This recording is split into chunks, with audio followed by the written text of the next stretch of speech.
May mga taong tahimik lang nakaupo, pero sa utak nila, buong pelikula ang tumatakbo. Comment, Madara.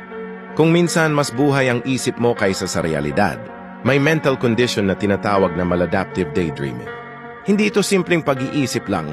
Ito yung sobrang lalim ng imahinasyon mo na mas pinipili mo ang mundo sa isip kaysa sa totoong buhay. Sa daydream mo, ikaw ang bida. May control ka, may halaga ka. Habang sa realidad, may pressure, sakit, at expectations. Ito ang masakit na parte. Ginagawa mo itong takbuhan, hindi dahil mahina ka, kundi dahil doon ka lang nakakahinga.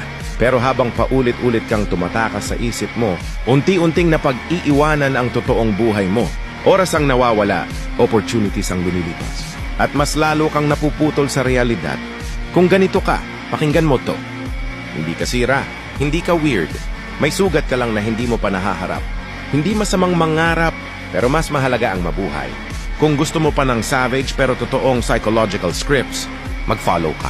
Dito, hindi tayo tumatakas sa isip, hinaharap natin ang realidad.